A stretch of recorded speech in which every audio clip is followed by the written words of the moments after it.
Yo everyone, Skeptic here. Today, I wanted to upload one of my live streams to the YouTube channel because I kind of had an interesting topic and conversation that I wanted to share with you guys as well, and I kind of want to get your opinions on the subject at hand. And along the live stream, I actually had a guest come over into the Discord and talk with me about kind of the future of fighting games, where it's heading, how can we solve some of the dilemmas of fighting games, what are the issues, basically topics around mainly fighting games, but other topics that can also be applied to fighting games within and outside of the genre itself. So without further ado, I hope you enjoy the video.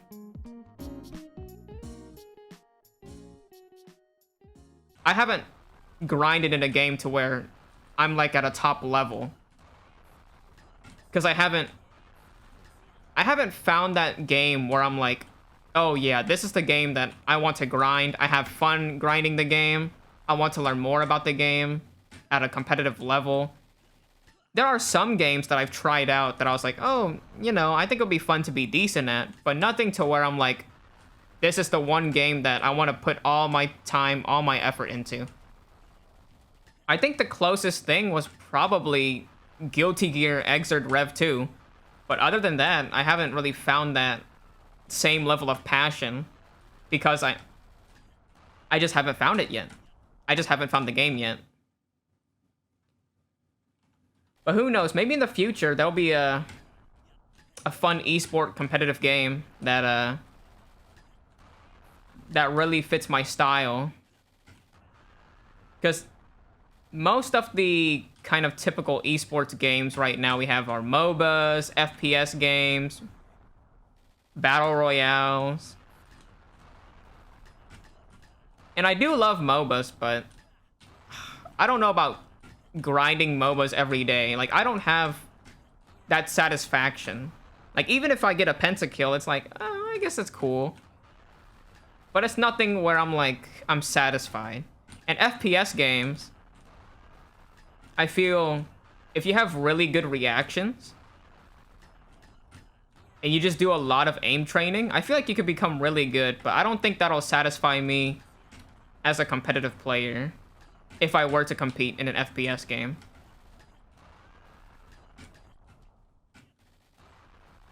And I think fighting games would be my, like, that would be my genre to where I'm like, yeah, I guess the reason why I go towards fighting games as something, if I were to be super competitive, is because I like that 1v1 aspect of, like, I wasn't carried by my teammates, or if we lose, it wasn't because of my teammates. It's mostly because of what you do. You have all the control of whether you win the game or whether you lose the game. And that's something that I really like when I want to do something competitive. I don't want to rely on others, nor do I want to blame others for my mistakes. I want to win by my own hands, or I want to lose by my own hands.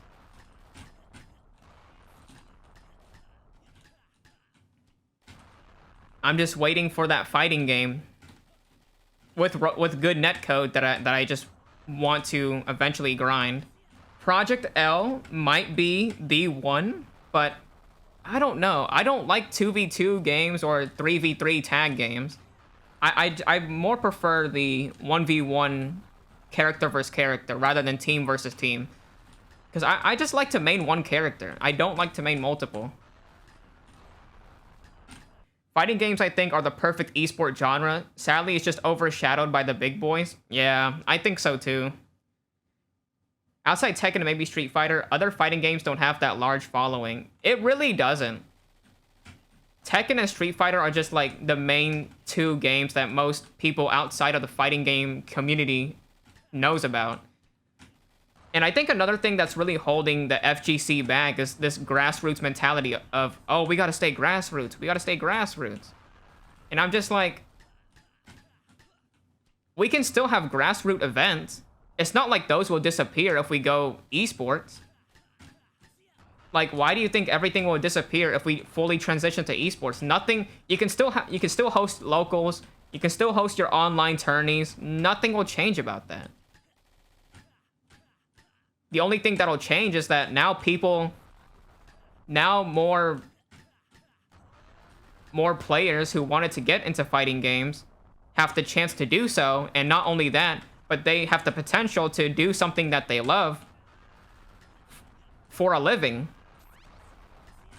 And that's something that I'm like, yeah, if I had the opportunity, I would easily sacrifice everything to have even one chance to be pro at a fighting game and to just do this shit for a living. I would throw everything away.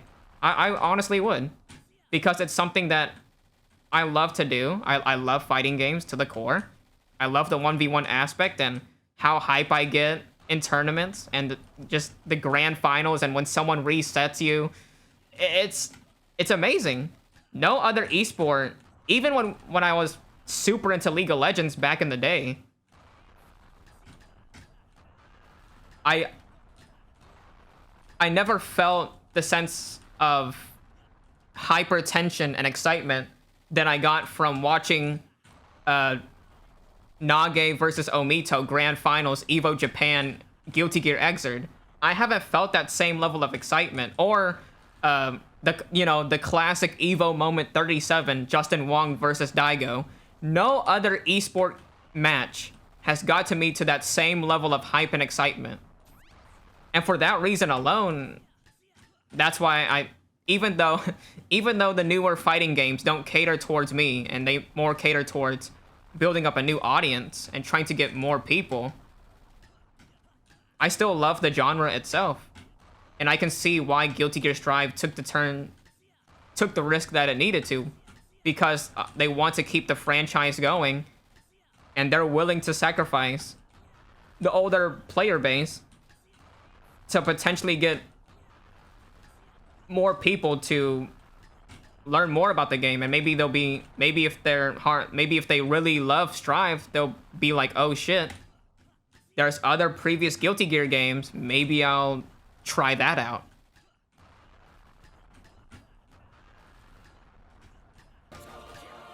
But I don't know, maybe one day fighting game esports can take off given the right. I think the one thing that we have to bank on is League of Legends and their IP. Basically, the FGC is relying on Project L to make fighting games a more well-known esport, or trying to bring it in the limelight. If Project L fails, then I literally think we have no hope. I just don't think the FGC will have any hope of becoming as big as FPS titles or MOBA titles. Because if League of Legends can't even do it with their amount of budget that they have, then we have no shot. We have no chance to recover. And that'll be so... If that happens, I'll be so sad. I'll just be so depressed. Because I don't even care if Project L turns out to be like a game that doesn't even fit my playstyle, like Strive. All I care about is the end result. Can this IP bring enough people to change and revolutionize FGC esports? That's literally all I care about. It's just the outcome and the result.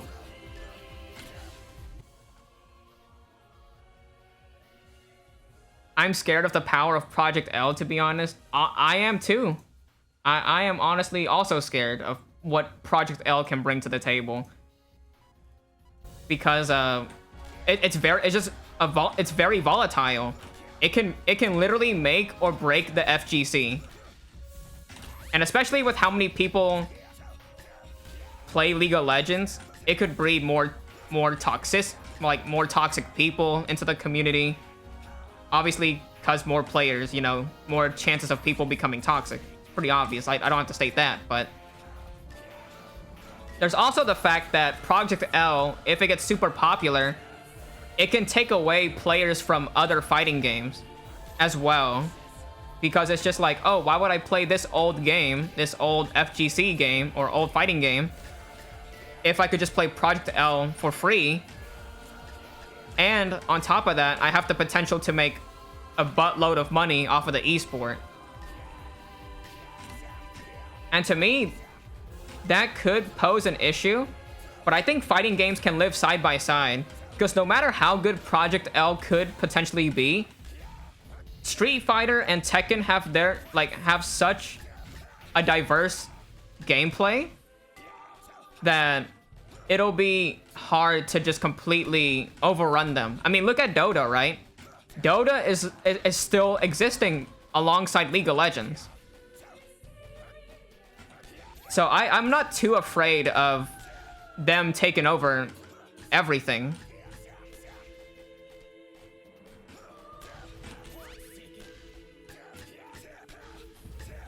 I'm just afraid of the result and what could happen, what could potentially happen for the future. Because right now, Street Fighter V at its core, like at launch, was so shit. Street Fighter V was, oh man, that shit was I think that's probably top 3 of one of the worst launch fighting games ever. That shit had no content. It was just rubbish. It was trash. I think there was also a really bad input delay, if I'm not mistaken. It was like super shit.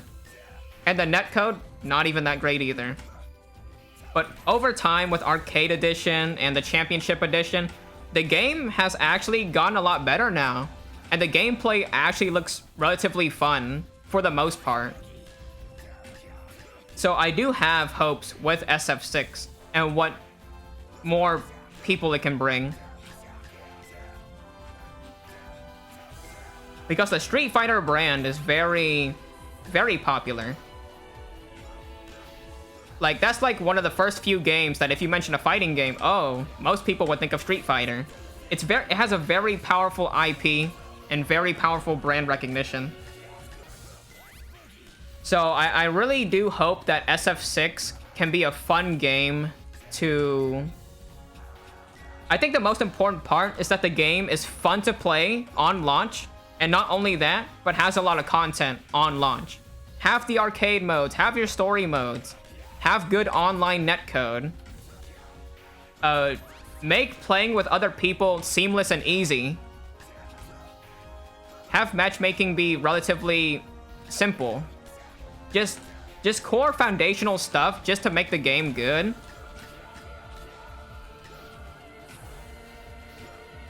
And something can happen, I feel. I've seen that the fighting games as of late have been... Yeah, the fighting game, like modern fighting games have not... They're more catered towards the newer audience. They're trying to basically bring people in and doing like a kind of like a reset of a franchise. And the way that they go about it is like my problem. Like, I think it's good that a fighting game wants to bring in new players, but the way that they execute it is just like, okay, let's dumb down these mechanics. And it's just like, rather than dumbing down the mechanics, how about we focus more on providing a better tutorial system? How about providing good netcode for the people to play on? How about providing fun gameplay that is super easy to get into and hard to master? There's so many other things that they could have done to bring in more players, but they done the extreme opposite end of the spectrum. And it's just like, it boggles my mind. And I don't, because I know that feeling with tactical shooters. True. Valorant is that for tactical shooters. It's tactics dumbed down. Exactly. Like, because now it's no longer really about now there's some element of your character, like character matchups now, instead of like pure gunplay. And that's why I still love CSGO, because you have to understand smoke placement, understand where the enemy positioning could be relative to your own, how the gun spray works. There's a lot of intricate core fundamentals that can differentiate one player from another player, even if they're using the same weapon. Like, like one player using an op is different from another player. So, for example, someone that always comes to my mind as a very good op player is Kenny S. Kenny S is fucking amazing. And I don't know if this is true, but I think they nerfed the op because of him. I think. Don't quote me on that, but I think that it's crazy to think that. You have to learn more than just the characters. That game you go, oh, he's played Omen, that's your learning skill. True, yeah. And some characters can be out of meta, so then you have to just learn the new ones. And it's like, wow, I put all this time into this one character, and now I have to learn something else because it's not in the meta. Which feels very shitty. But yeah, it's just, these modern fighting games are just not it right now. They're doing just everything at an extreme level for bringing in new players, which I don't agree with, but I've seen a lot of people hyping up DNF Duel, and I've played like the first open beta for it, and the movement feels so chunky. The defense in the game doesn't feel that great. So I'm very curious to see how the game will turn out once it actually does release. Because there's a lot of like fucked up gameplay in there. Like, there's a lot of crazy things that you can do within the game. But I don't know. I don't know how the people will react. Because I think a game that kind of debunks the whole you gotta really dumb down your system and cater towards the kind of casual audience is Elden Ring. I think Elden Ring is such a good example because it could have followed the other developer routes of just making the game super easy and like providing a map and trying to just go off of their own style. Like, they're trying to deviate from what they did best. And Elden Ring was like, nah, fuck that, dude. We're gonna keep doing what we do, and we're gonna perfect this type of gameplay. And they did, and now look how many people bought Elden Ring. Even people who never played a Souls game bought Elden Ring. Like, it could be the same for fighting games. If you just make your gameplay fun, and the graphics don't look like dog shit, and the netcode feels good to play, there will be new people that will be interested in your game. Or, like, if the core audience of your franchise loves your game, it'll kind of spread through word of mouth. Like, oh shit, did you hear about this new game that recently came out, dude? I was in love with this game, but now it has more fun stuff that you can do, more characters. The netcode is great. You know, I want to show you this shit. Like, it brings out the hype in a way. I know some people who have now bought Dark Souls because of it. Like, that's what I'm saying, man. Yeah, just help the initial people learn about the game, and then at that point, then they'll talk more about it themselves, rather than like praying to God that the game is super easy, or just watering down the gameplay to where now the old heads don't necessarily like the game, and you just have to solely rely on new people getting in the initial sales.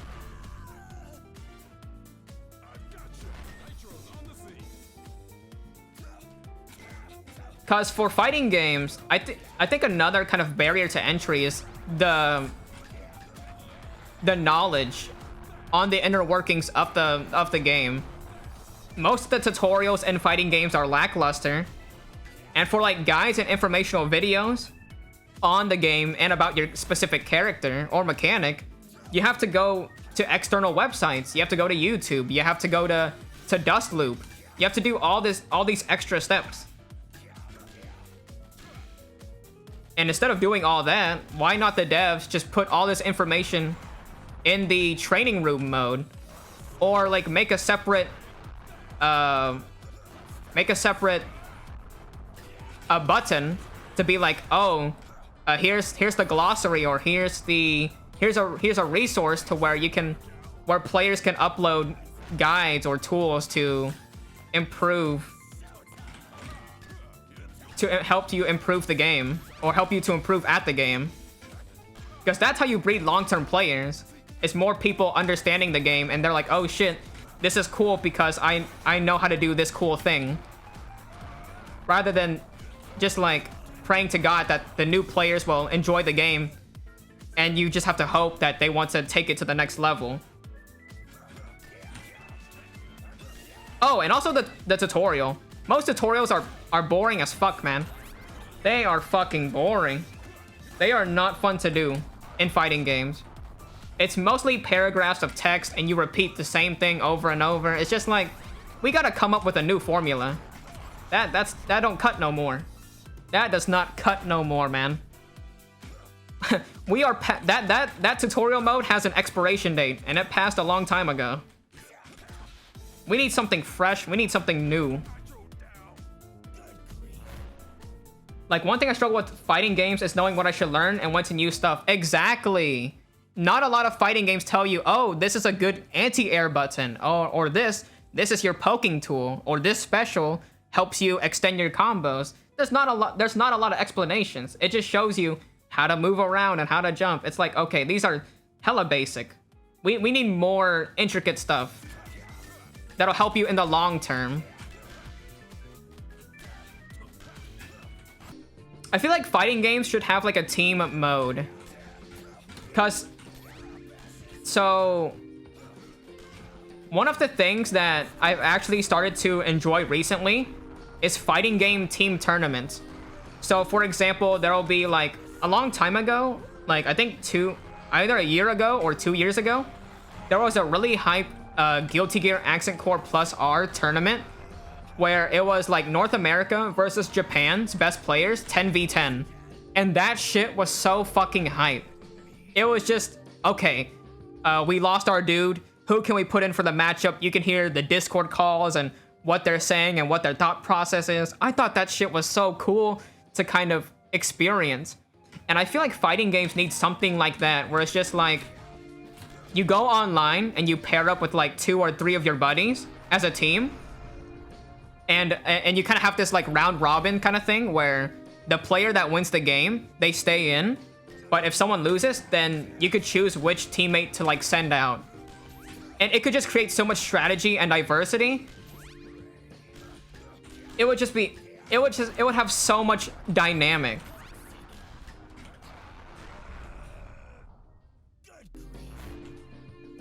Like, I would love to form my own team and be like, oh yeah, we're the best 3v3 team for this fighting game.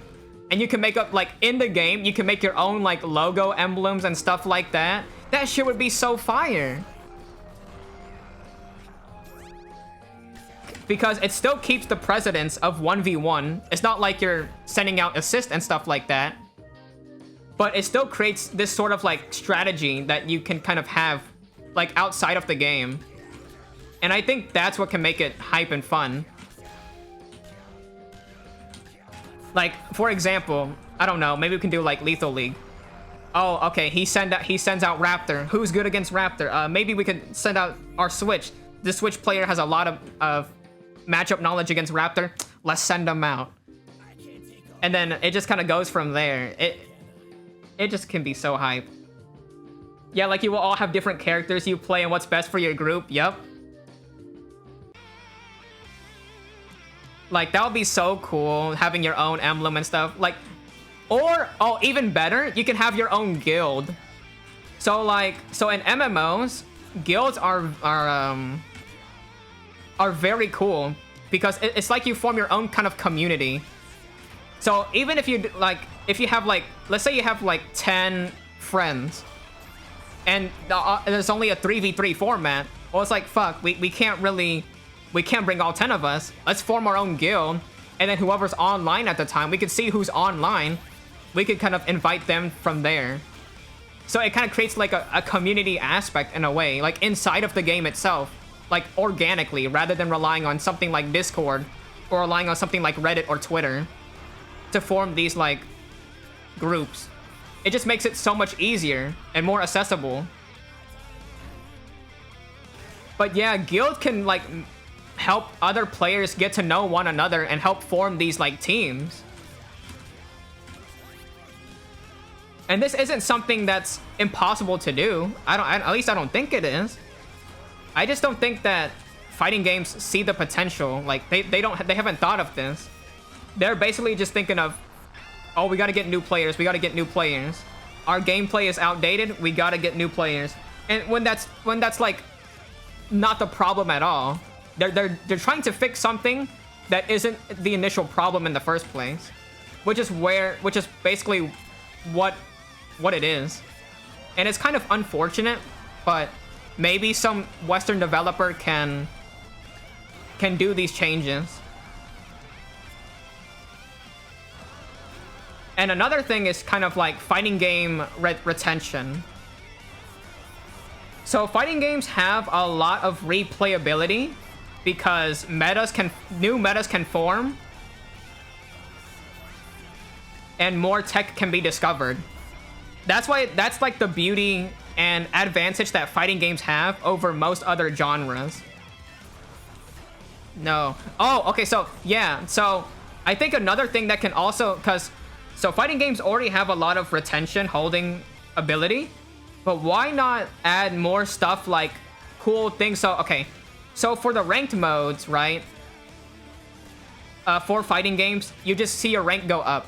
And it is satisfying, but what if you earned cool rewards? Or if you earned like a specific skin.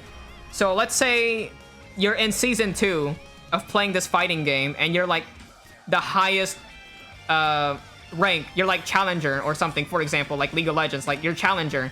You get a special skin that no one else can have unless you're that rank for this specific season.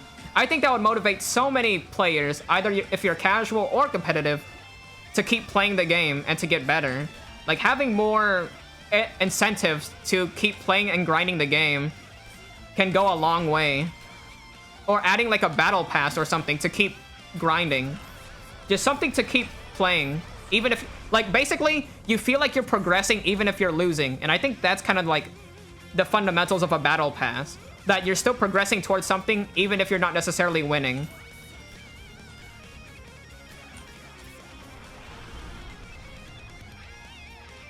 That's what I love about Tekken, the cosmetics. Yeah, Tekken has a lot of skins. Tekken and Street Fighter V, they have a shit ton of skins. So imagine if you could earn skins in-game. Like, it would be amazing. And not only that, like, not only can you earn, like, skins through ranked matches and stuff like that, but you could probably add some on, like, a shop or something. Because having different color palettes, okay, sure, you know, it's cool. But sometimes we want a different look for our characters or different cosmetics. So just kind of add that to like the shop as well.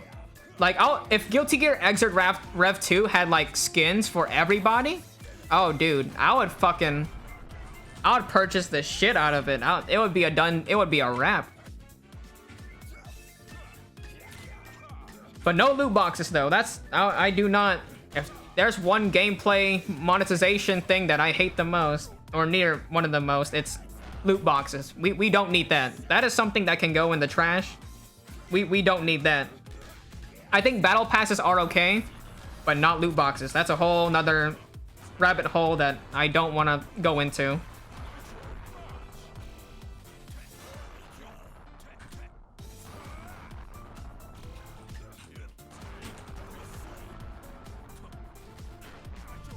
Yeah, that's the thing. If you make them rewards, you have a goal. Then people who don't want to play ranked, they will want to get them. Yeah, it basically gives you more of an incentive to keep playing the game and to keep grinding the game. Like, I have so many ideas for a fighting game, but I'm not well versed in like programming or like being a marketing person to really say these ideas. If I had a big following and a big platform, I would try to use it. I would try to say as much crap as I can. Even if people disagree with me, I would still bring it out. Because maybe someone will understand where I'm coming from and will take that idea and implement it. Because right now, I have ideas for some problems, but I don't really have a lot of solutions. Well, actually, I did list some solutions, but I don't know how it would kind of correspond with said fighting game of how it will necessarily be implemented.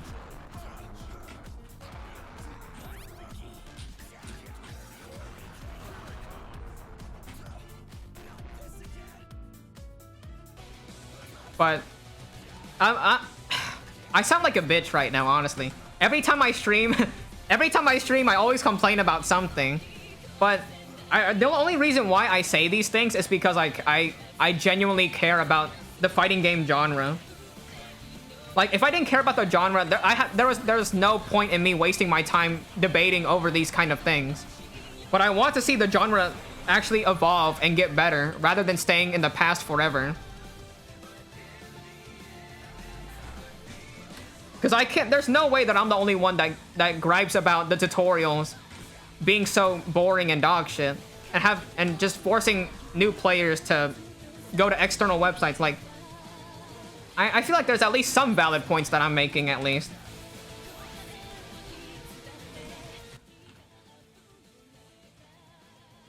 Having an opinion does not make you a complainer. Upon me listening to your words, I kind of found some harmony in the things you were saying. Oh shit, thank you, Oblivion. Yeah. It's just like, I just want the genre to succeed. And that's why I'm so frustrated, because it has the potential, but they're just doing it in a manner where it's not being, they're basically doing nothing about the problems and issues, and they're doing something like a whole 360.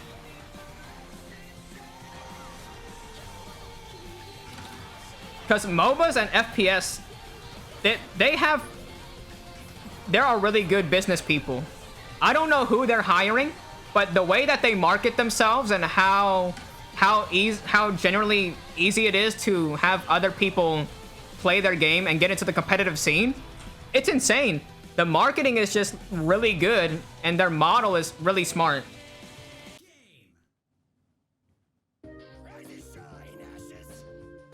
I too have my own opinion, but you must remember all lives are based on opinion, as when you have the masses to agree with you, that turns it into a fact. That is true.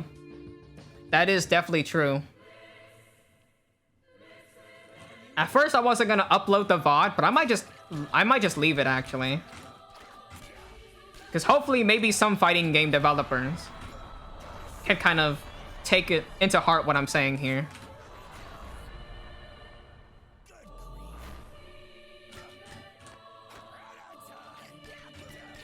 And it's kind of weird, actually.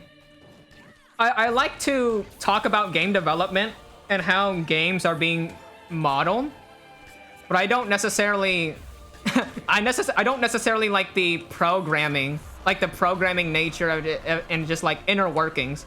I more care about the psychological aspects of how this game is being marketed and why the game got popular in the first place, what it does right, what it does wrong.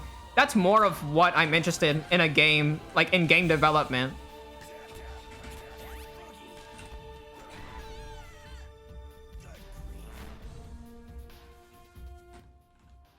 I have my own plans for fighting games as well, the mentality of it all. Oh, really? So you feel the same way as me? Yeah. I'm more interested in like the psychological aspects of just like, why did this game perform so well? And what did it do differently from the norm? Or maybe it followed the norm, but it just did it a lot better.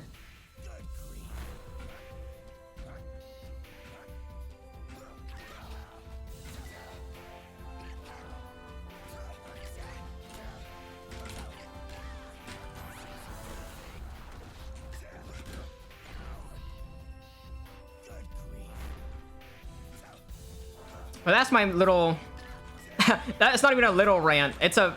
That's pretty much the end of my fighting game rant, but... The only thing that we can hope for is just... Well, I guess there's not much to be done than to just wait for the future and see what happens, and then go from there. Because once Project L comes out, that's when we'll see... That's basically going to be the major turning point for the fighting game community and where it's gonna go. I'm very interested to see how they're gonna do the tutorial, the gameplay system, the monetization. I'm very interested in those aspects of Project L and where it'll go from here.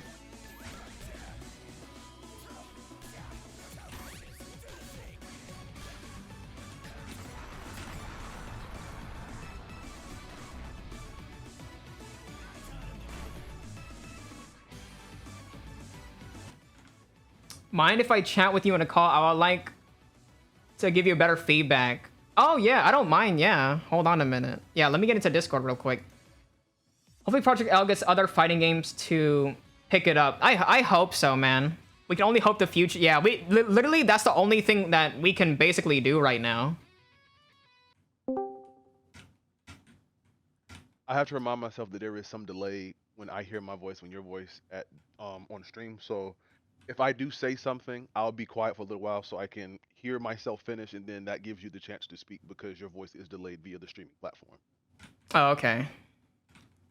So, kind of what I wanted to... But as for my opinions in terms... Oh yeah, you go ahead, you go ahead. Sorry, again. You go first, and then you'll say you're done, and then I'll continue. So we'll have a little phrase. When you say I'm done, and then I'll go. Go ahead. Okay. So yeah, I basically just wanted to kind of get your thoughts on just how fighting games are in general. Like, what do you think are the problems? Because what I see as a problem could be completely different from what another person sees. So I'm kind of curious on kind of your analysis in a way. So I'm pretty much done. Okay, thank you, sir. As I'm 20 years old currently, so I've been around the block for some time for the birth of fighting games, as well as toward the current change, as well as looking to the better future of it as well. In my opinion, as we know, it is the mentality of games. Put this into an example. Fighting games, you have your 1v1, some you have multiple aspects in terms of assist, which changes it from a 1v1 aspect into a primal sense of a 3v3. A good example would be Dragon Ball Z Fighters. Dragon Ball Z Fighters is on the surface 1v1, but the assist turned into more of a 3v3 aspect compared to when you're playing Soul Calibur, or if you ever heard of the old Dragon Ball Z games, Budokai 3, with true one-on-one aspect. I'll stop there and say I'm done to get your opinion, or to hear your words on that. Yeah, I definitely think I think what Fighters done well is kind of, I think the IP basically carries the game itself. It's just like, oh shit, it's Dragon Ball. Most people know what that anime is, even if they're not anime fans. But not only that, they kind of have this kind of team battle where you can allow for the roster to kind of get crazy. It's because if it's more of a 1v1 oriented game, the roster is going to be a little bit more limited, but because it's 3v3 in nature, there's going to be more... Generally, there's just going to be more characters to fill that roster up in general. But my kind of point is just have that kind of team aspect, but not more so towards the individual player. Because casual players, when they lose, they don't really have anyone to kind of bank off or to... There's not a lot of camaraderie within fighting games. It's just you yourself. You have to put in the time, the effort to get better if you want to get some wins. So what I kind of want to just say to implement is having that team-based aspect of just, you can, within the game organically, you can form your own team with your friends, just like as you could make your own like logo, icon, team name, and you could just hit up online together. And that way, even though it is still a 1v1, you still have a significant impact to your team. Now you can kind of strategize together of what you want to do, and it kind of alleviates the burden of having to play solo in a way. And that's pretty much what I wanted to say. Going back to what you were saying on like in terms of aspect, yes, I get the guilds, I get teams, because yeah, in a sense it's almost like boxing in a sense. In a boxing match, yes, it is a 1v1, but yet, technically it's not, because you have your coaches, your sweat, everybody giving you different types of information which assists you in combat. It might not be actually, hey, I need you to do this, or hey, I'm telling you, hey champ, you gotta do this, he's doing this to you, you're slugging, he's hitting you with them unders, you gotta tuck, be safe. In terms of like when you said with Dragon Ball Z, Because, oh my God, because you are right. Dragon Ball Z, the IP does carry the platform along. It's Dragon Ball Z, it's well known. You already know about Dragon Ball Z Super, the manga, the TV shows, the card games, etc. It is a well known game, which means they don't have to try as hard in terms of giving people, I want to say, the fighting mechanics content. Just like with the iPhones themselves, people are selling the name rather than the stuff inside. Oh my God, it's Dragon Ball Z. Because Dragon Ball Z, I have to get it. Oh my God, it's the iPhone 13. Even though they limit the technologies, I have to get it because my friends have it, and because I have that mentality. If everybody else does it, I have to do it too. I have to buy in. Games have that same thing too. If he does it, I have to do it. And it goes back to what you said earlier as well in terms of YouTube. Individuals on, well, if you play online, of course, you have internet access respectively. A lot of people have to get their information via YouTube and stuff, different videos. It's hard to find people individually to do it. And the main reason I would say that is because everybody is unique. Mentality, practices, potential. You can have, well, I'll teach you how to play, and then you don't get something in 1 or 2 turns, and like, oh my God, this guy is I don't have the patience. And again, to add on in terms of patience, you also said something about how content creators make these games and make it easier for the casual. It is about patience. This current generation, as I would say, in my opinion, as the time I've been in, is very lazy. They don't really want to make effort. Those that do make efforts, like yourself right now on the streaming platform, are few and far in between that have the content to succeed. Everyone's looking to go along with the leader instead of being a leader. Same thing in Oh, video games. I okay. need to follow somebody and do what they're doing instead of be original and have my own things among things like that. I see what you're going. Apologies Okay. if I'm going for a very long time without stopping. I'm used to talking and stuff. No, it's perfectly fine.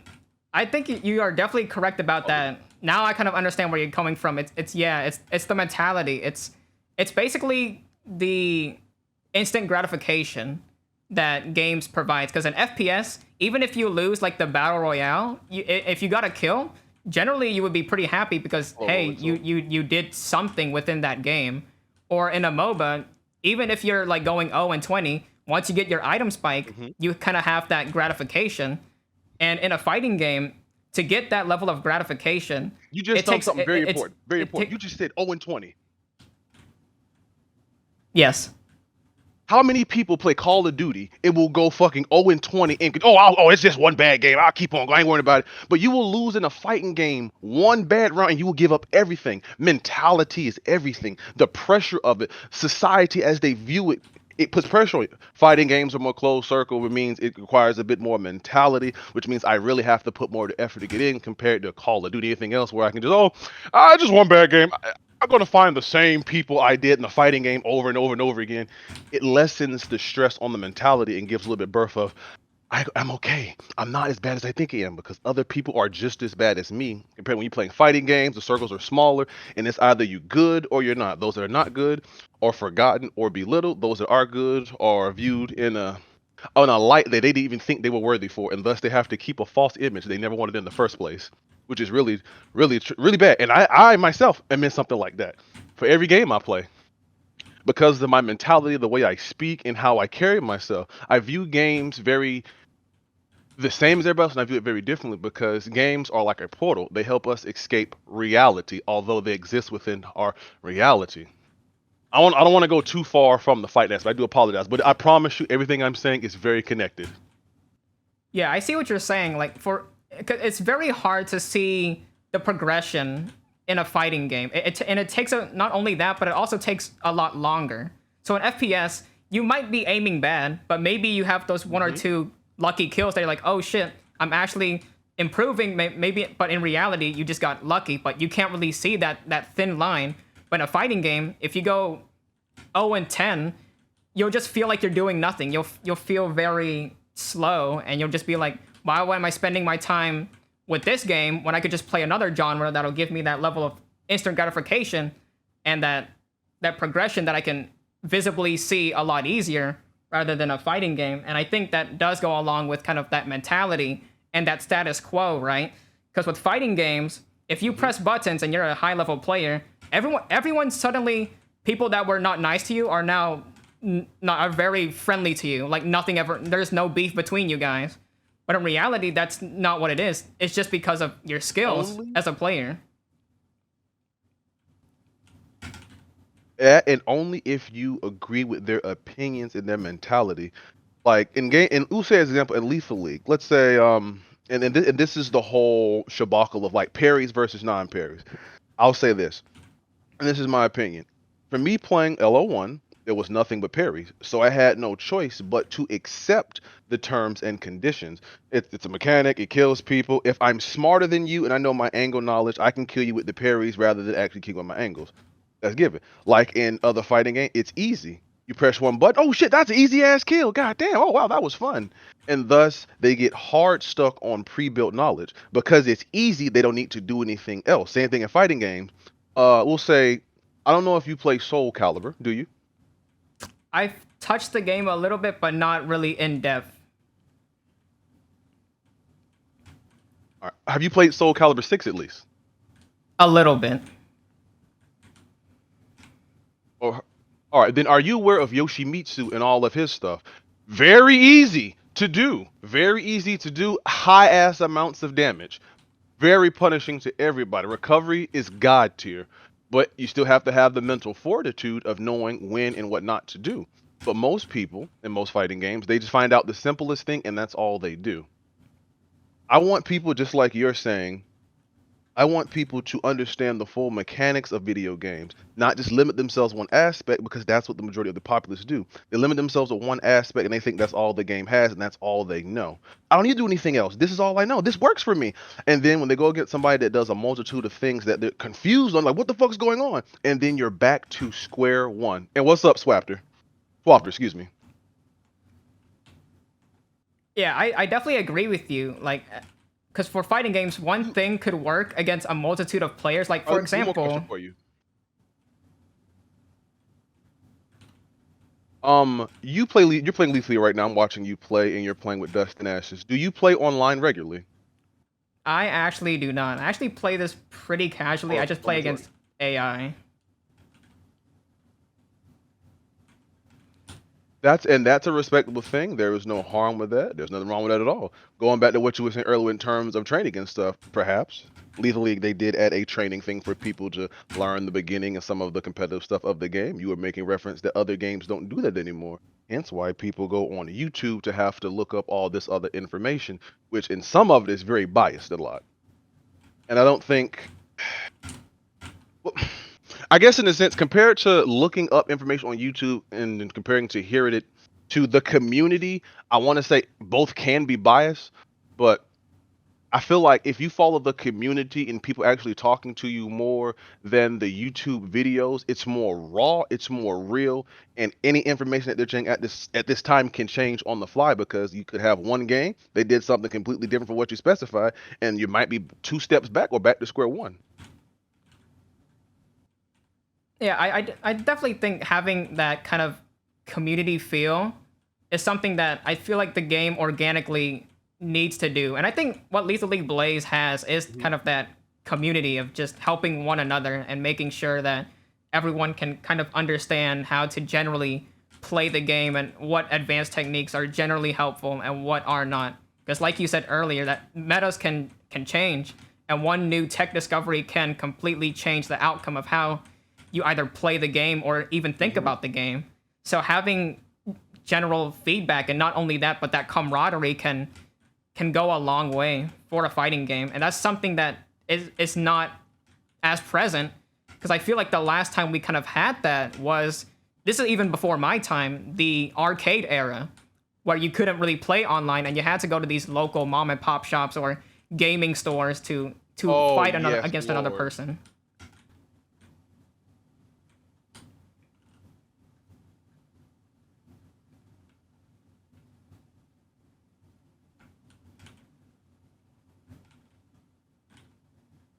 And that was a yes to agree with you because everything you're saying is right because it was more. Let me break this down in a more blunt terms compared to now. Dedication, potential, exception. Same thing with I would say in terms of like race and stuff back away. If you want change, you have to fight for it. If you want improvement, you have to go for it. Back then in those arcades, you didn't really have all the social media stuff. It was either in the arcade bar, the store, or whatever. You wanted to meet, you meet there. That's how it is. You had to dedicate yourself to the future. You had to dedicate yourself to change and you had to dedicate yourself to effort. A lot of these things in today's time are either missing some parts or all parts, and that's why we have these games we have now. I'm not being bullshit. I'm not being biased. This is everything that is factual with these games that are lackluster, lack of content, or literally having to pay for these games to be finished when they should have been finished in the first place. Because what the fuck you supposed to do? But things have changed.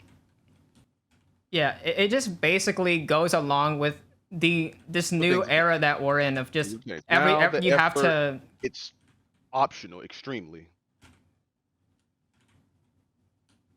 It's just that the times have basically changed, and fighting games basically have not changed alongside it, and I think that's just the main problem right now.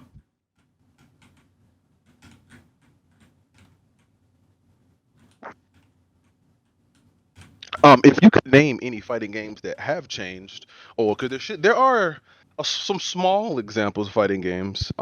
Does any come to mind currently? Are we talking about like in terms of like being casual friendly or just overall? What basis basically are we trying to kind of gauge here? Basis on the conversation of what we're having at hand based on your perception. So everything we've been talking about, give me in your perception a game that you would say matches everything of what we're saying in terms of completeness, content, fairness, netcode, if at all possible. Let's see. Currently, I don't think there's a lot out there that has like the complete package. But if I had to state something that is on the rise right now, as much as I dislike the game let's start with main IP. I think I would say Guilty Gear Strive.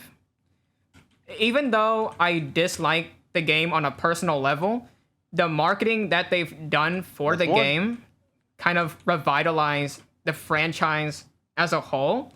Rollback netcode, they were in JP, they're kind of the not the founders per se, but kind of the leaders in trying to have this better netcode movement to where other Japanese developers either have to just actually implement rollback netcode themselves, or they're just going to have to risk having a lot of backlash against the audience. And another thing is kind of where Guilty Gear Strive kind of took its direction with instant gratification and changing within the new times is because in Guilty Gear Strive, the damage is extremely high. Like beforehand, if you played Guilty Gear Xrd Rev 2 or Accent Core Plus R, a new player I 100% guarantee this. They cannot win against a veteran player, no matter how many games they play. It's impossible. The amount of knowledge checks and mechanics within the game make it to where you can't. Okay, what's the question?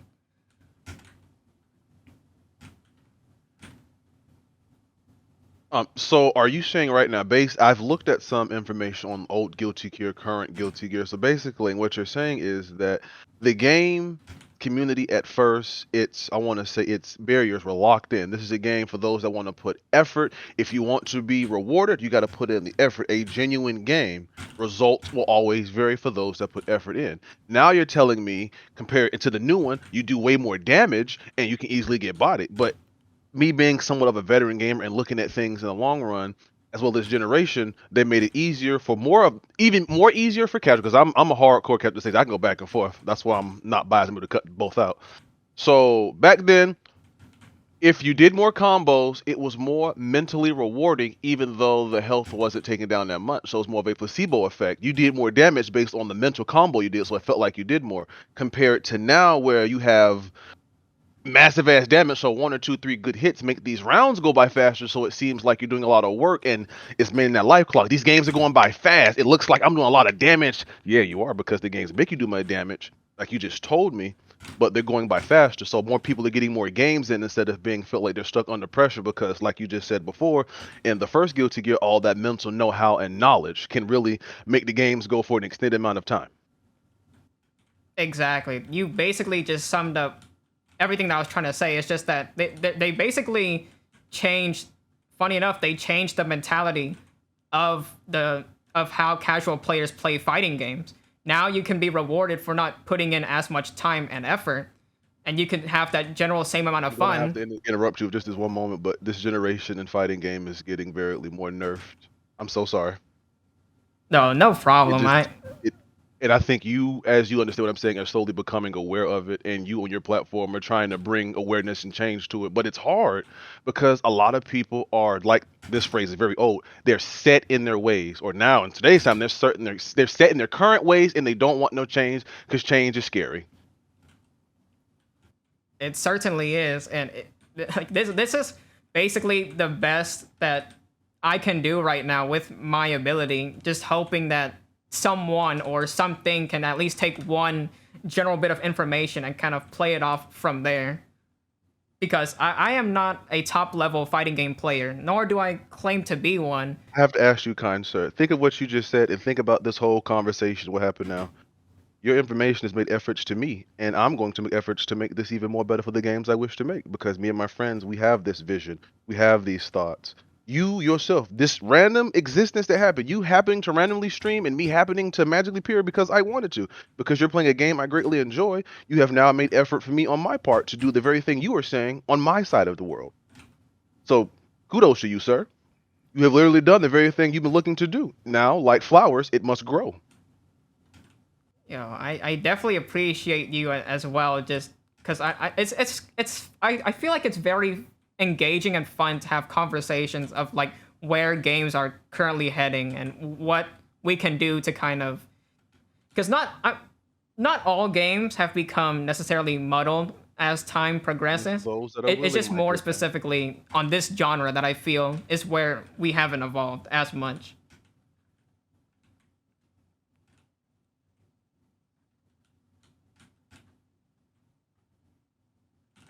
I fighting games as and I'm trying to be non-biased. I'm trying to leave emotion out and just leave all fact. Um it's me playing a multitude of games compared to play shoot. It just requires more because you have to think more ahead of what each opponent can do, won't do, and can possibly do compared to in Call of Duty. I like to call this the COD complex. I will be checking my corners. There's a corner behind, further up. We'll say 2 clicks up. I go up there and I camp. Realistically speaking, you can say this too, because I feel like real world shit applies.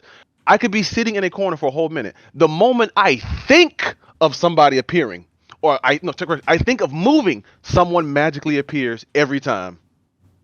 Every time. Placebo. The Call of Duty placebo effect or the Call of Duty COD complex, and people they look at that like, oh, he was camping, oh, that's bullshit. And I will say this in terms of game development, in these kill cams, if you focus and wait a couple seconds before you get your kill, you can count how many seconds you actually go back, and you can basically dummy every kill cam to make it look like you always just got there, to have the illusion to make it look like you would never camp there in the first place. Just like in fighting games, thinking ahead is applied to every game too. You just have to have the mentality for it. The mentality for it in shooters is a little bit more easy because you don't have to think as hard compared to fighting games. Me playing fighting games and putting that fighting aspect in the shooters, I excel.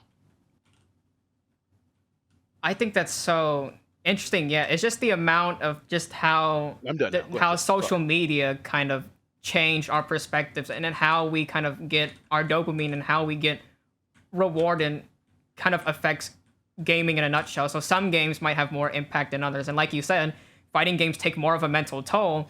It's more, the burden is more, the onus is more on the individual player now to kind of to basically perform at the highest level. You got to put in the time and the effort. It's basically like, it is basically like a 1v1 sport in a nutshell.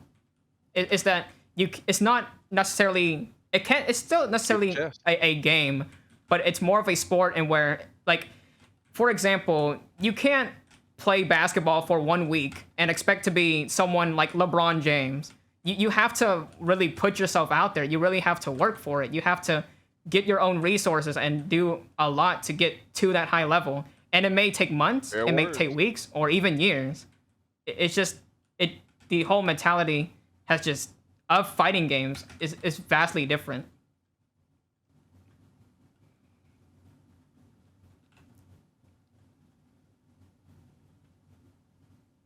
Also, I know I said this word before, and I use this, and this word is equivalent to science's placement word for what magic is, and that word is placebo.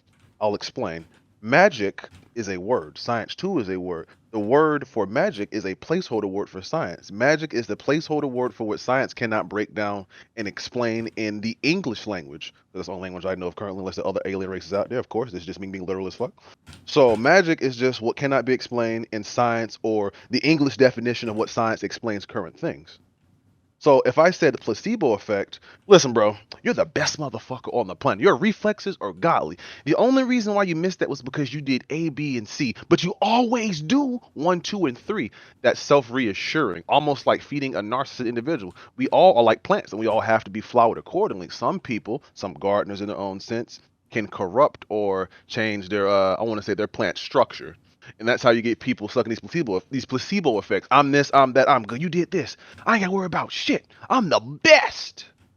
And you need to do this too.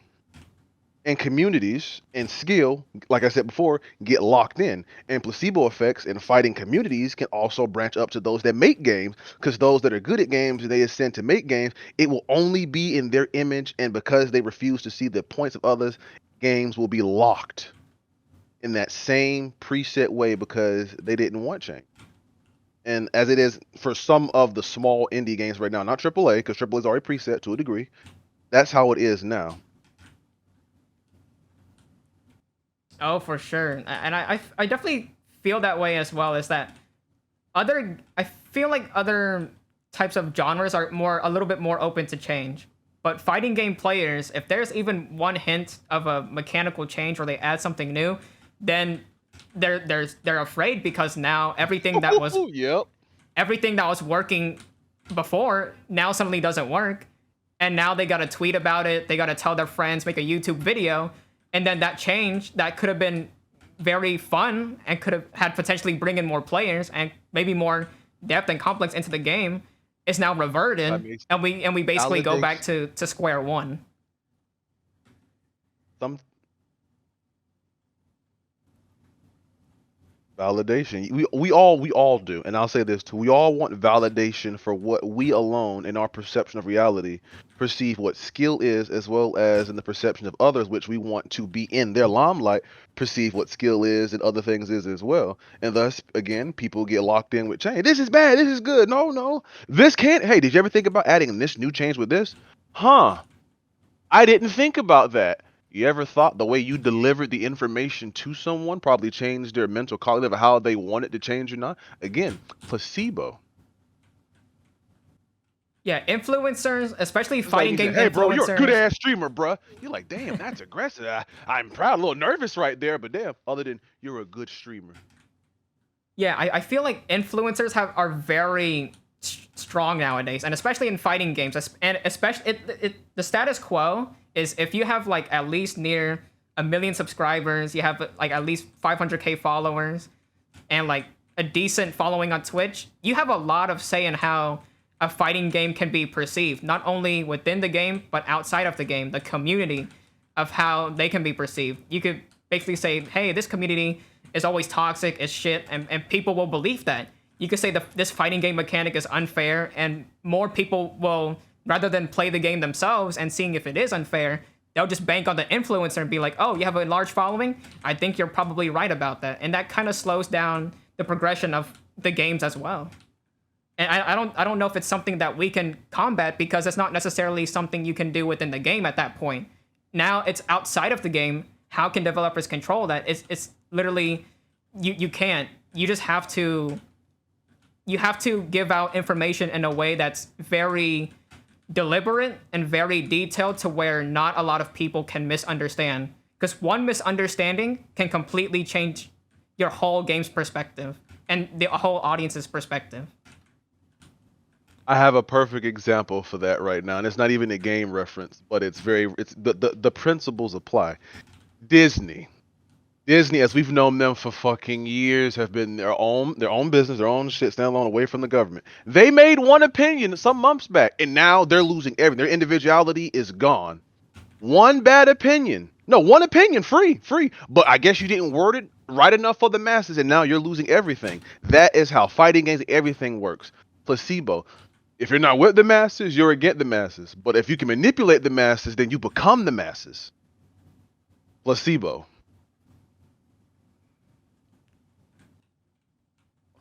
It is a hard thing to tackle because it's a human nature. You can't do anything about that. Rather, the only thing that you can do is just the best thing that you can basically do is try to put your message and put it in a very detailed way and just make sure that basically it's very hard to walk that thin line because you have to kind I of want to give you a prime example like me and my wife talk about in terms of debates. You can. It's power. Let me put it like this. If I told you right now the sky is, you'd be like, oh yeah, the sky is blue. But if I beat your ass, if I told you the sky was red and I beat your ass hard enough, you would believe too. It was red. That is the placebo. That is the masses. That's how human nature works. Sometimes you have to force change. It doesn't have to be physical, but it can be. Violence, it's an effective measure. It doesn't have to be, but it's the one that gets the message across regrettably. And violence comes in many different forms: mental, physical, sexual. Preferably, we're gonna keep sexual out, but mainly in terms of video games, of course, the mental and the physical and stuff do apply. Because the mental losses can affect you physically. The stress, the shaking, the rage, you're clenching your fist, putting those muscles in clench form to the maximum. And it might end up busting something. I think that's actually I think that's a good way to put it. Actually, it's not. I mean, in vain, of course. Like basically make your message. It's gonna be weird, but if you're doing like a balance change or something like that with your fighting game, or you're announcing something huge, don't make it necessarily more of a terms of a business statement, but more terms of like what would basically try to perceive how the masses would think, and with that kind of try to predict how they're going to think about this certain thing, and kind of not necessarily warp, but twist the message around to where it can be in a positive light in a way.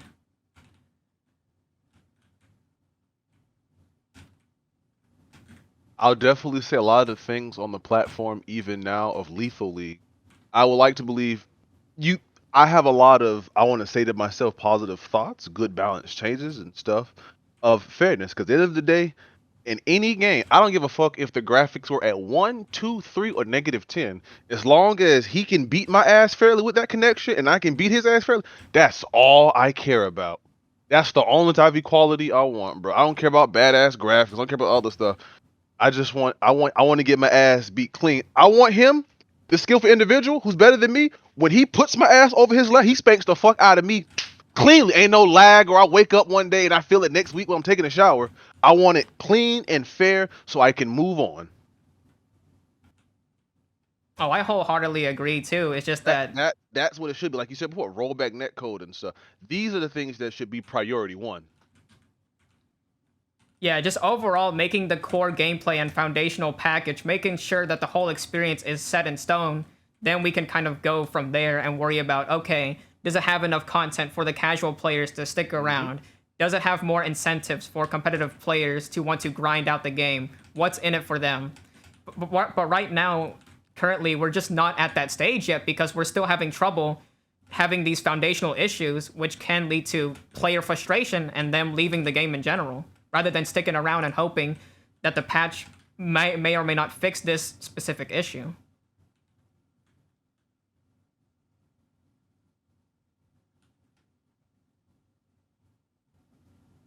Fair words indeed, my brother. Fair words indeed. The same way with balance. I feel like people themselves, they need to be balanced too, because their bias or certain things can really shift people away from the games. You have to do this, or you're not it. You gotta do this, or you're not it. If you ain't doing this shit, but I just want to have fun. I just want to play this way. No fun. If you don't do it this way, you're not playing the game properly and you're not winning. But can I win my own way? No, that ain't what the scoreboard said, does it? And that needs to change too. It all goes into, like, I want to say, the placebo effect of an individual that make games in terms of being biased. If this is the mentality of most individuals now, this is going to spread to future developers and programmers, and all games are going to be more shittier than the next. I'm being realistic as fuck. Mentalities, things can pass, mannerisms, this shit can pass over. Narcissistic individual has money and means, and he can make a game. It's going to be narcissistic as fuck in his own way. And that's being very realistic, not biased.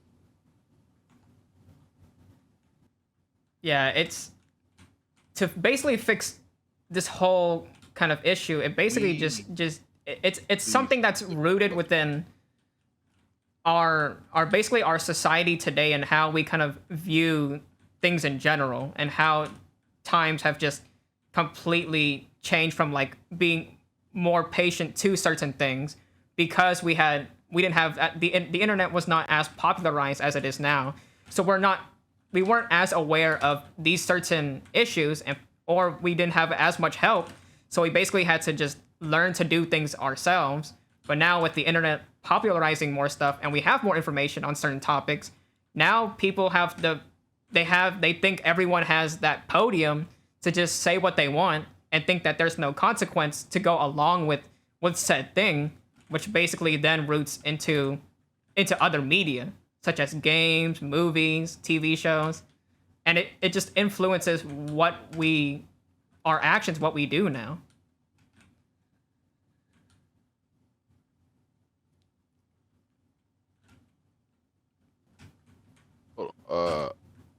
Skeptic, Face has words for you and for me. One thing I've got to bring into this conversation is seen Strive people with the biggest egos with fighting games after getting good. Oh, yeah, that. Oh, yeah. People who never played a Guilty Gear game and they started with Strive, or people who were like upper level with Exert or Axiom plus R and now having major success at Strive, is now just bragging about their skill because now they're just getting more tournament results, and they haven't considered why they're getting all this success from. It's the balance changes. It's the nature of the game, how it differs, the kind of nature of the player base, and how the games are catered towards a certain kind of audience, and how it can favor the competitive aspects of veteran players as well. Not a lot of people talk about those things because they're just like, oh, I want the social media clout. I don't need to talk about I won because of this specific change. I won because it was my own skill, definitely. And that's why I kind of have my qualms and my problems with these fighting games. These newer ones, at least.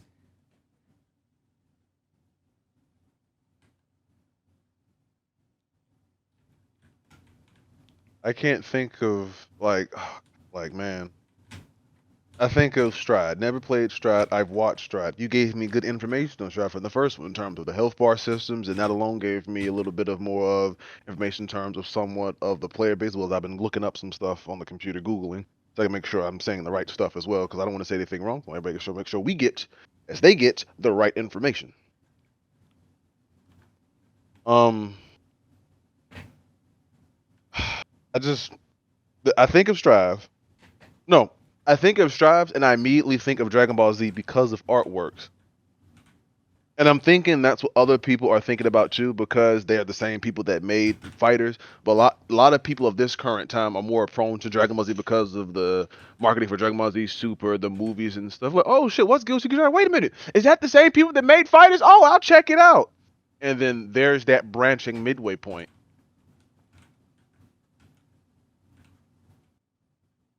Oh, you are definitely correct about that. Yeah, most people who heard about Strive is because of, one, ArcSys marketed the hell out of the game a lot better than they did with Exert.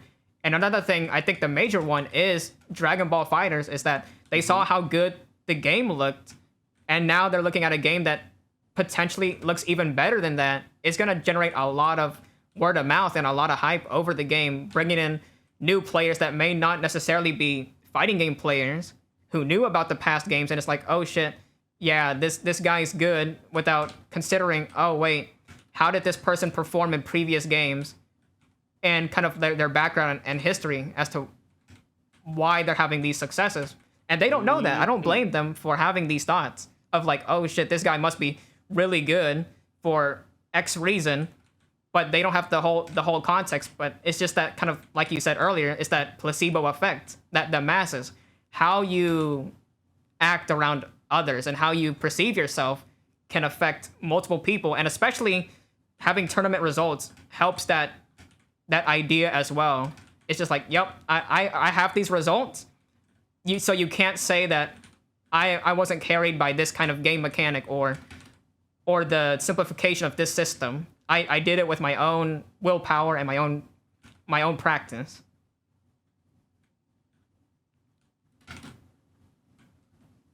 The effort started with me, but ended with everybody else, because I started alone, but then the actions of me reaching out and everybody else helping me, we did it together. 100% I get you, brother. It all starts with you, does it not? It definitely does. I think that's just the hardest part for most trying to get new players into these type of games, is just that you have to give them. It's not going to be the progression is not crystal clear. It's not visible as other genres. The instant gratification is not there like other genres, and there's little to no camaraderie. But that doesn't, just because they're not existing doesn't mean that you can't apply them. You just kind of have to think outside the box. How can I give more players incentive to do these things? How can I make them grind more? How can we make it easier for these newer players to learn about our system mechanics? And how can we make playing competitively a lot of fun? Like, what are the barriers to entry for our game, and what can we do about it?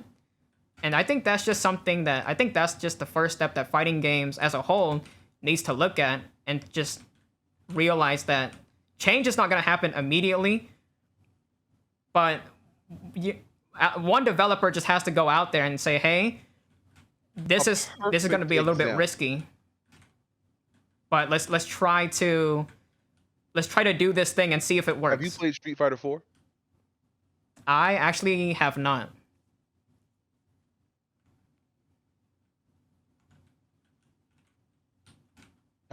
So you haven't, but you've heard of Street Fighter 5, correct? Yes. Or I've seen gameplay of Street Fighter 5. Yeah, I actually own the game, actually. That game in this conversation is in totality of everything we're talking about, in terms of how they changed it from 4 to 5 to the goofy ass supers to where and then you can see fucking Ryu's jaw open and mile, like, oh my god, I'm gonna die. The goofiness, the fun of it, the Street Fighter nature, all other stuff. 5 has changed that completely. A lot of people were bitching about it, not happy about it, but yet they're still playing it. Yet they've adjusted enough and said, either, I'll take that back, it's either you tolerance versus acceptance. They have accepted the fact that this is Street Fighter 5. They've accepted the fact that it's different from 4 because it's completely different mechanic-wise, the comeback system, no ultra. They completely tried to do, as we were saying, a different thing for the whole fighting game. A lot of people with the current time, they were negative about it. This is shit. This is bad. This is stupid. The V-trigger shit. Technically, the V-trigger, if you think about it, is just a nerf version of the ultra. And I'm thinking, one shooter, well, no, Ultra is different. Why is Ultra different? If I hit you with the Ultra, you lose more health than compared to me using a V-trigger, which might be a combo assister rather than a raw super. No, it's different. That game has changed completely. Fighting style, mechanic, visual, and then we have 6 coming out sometime in the near future, which may even be different again from Capcom. So Capcom's been around the block for some years. They have other games and stuff to enable, so they can cut some losses by, the risk that other people can't do by trying out the new stuff, amongst other things.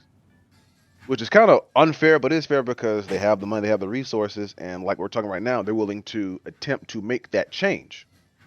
Other people should be able to make this change as well, but as we all know, it requires money and resources. And I'm gonna tell you the most factual thing ever. It's not what you know, it's who you know, because who you know determines what you know. And then once you realize what you know, you realize you never knew anything at all. You're back to square one.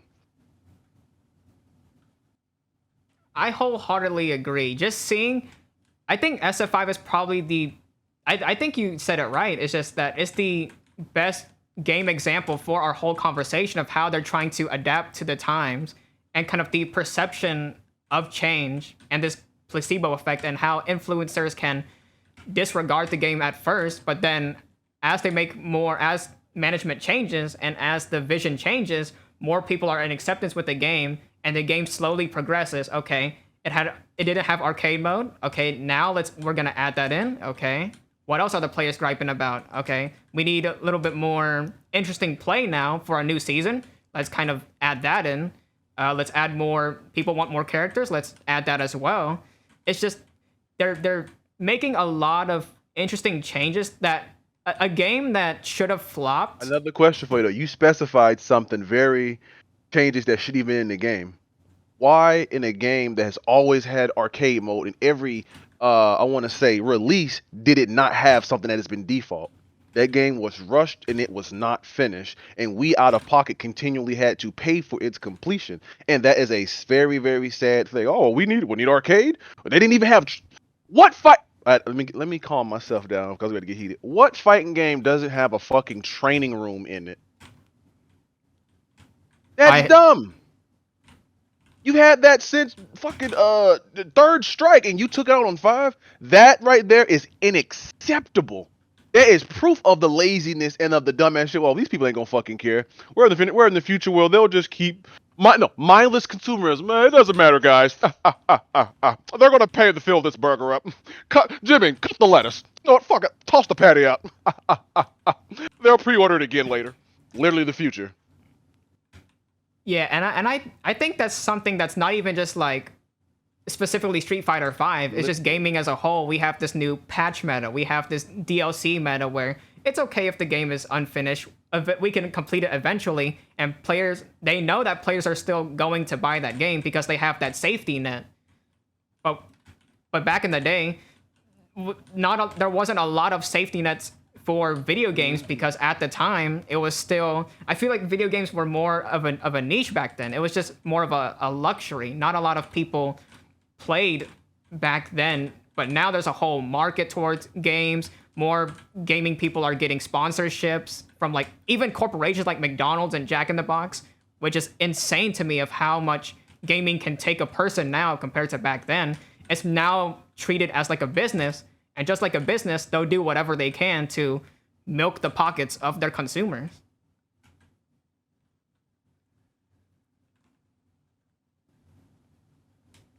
Very, very, very true. And because a lot of people are, I want to say, in certain the gaming people are being oppressed by certain individuals with ego who have the masses and the know-how.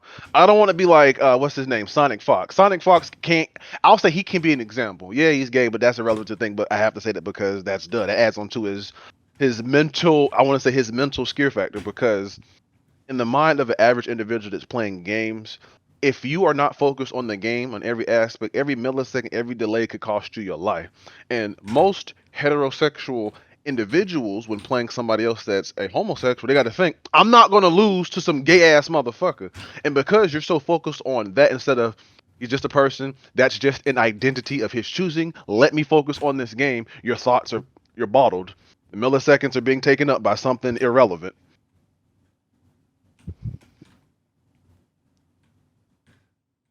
But yeah, I just think it's so interesting to just talk about kind of the scopes of just everything in general. But I gotta go eat dinner now, unfortunately. Man, talking to you was actually a lot of fun because it actually opened my eyes to how these issues can kind of be perceived and what. A pleasure to get to know you and speak to you as well, brother. Yeah, it was just it's actually so much fun engaging in a meaningful way rather than just getting angry on Twitter and just seeing all the tweets about, oh, fighting games should do this and that, when that's when this problem is not even the core issue, it's actually another thing, and just having a meaningful talk on just a platform is just, I feel like it's, I feel like I can make, like you said earlier, I can make a change.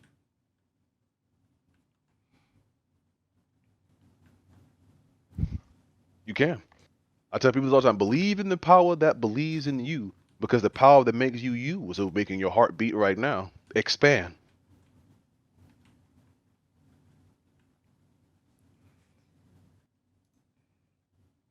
Thank you, Oblivion. It's been so nice talking to you. I actually do wish to talk to you again sometime whenever whatever fighting games go in the next couple years. I'm very curious to see the direction of how everything will kind of play out. Any games, any platform, any conversation, I'm always down. I too wait. Like I tell people, I am simply but a man. Judging is in those that have higher power. Me being a human being with the limited vision and lifespan I have, all I can do is observe. Nothing more, nothing less. You said it right there. You summed it up well, my friend. Thank you so much, Oblivion, and I hope you have a wonderful day.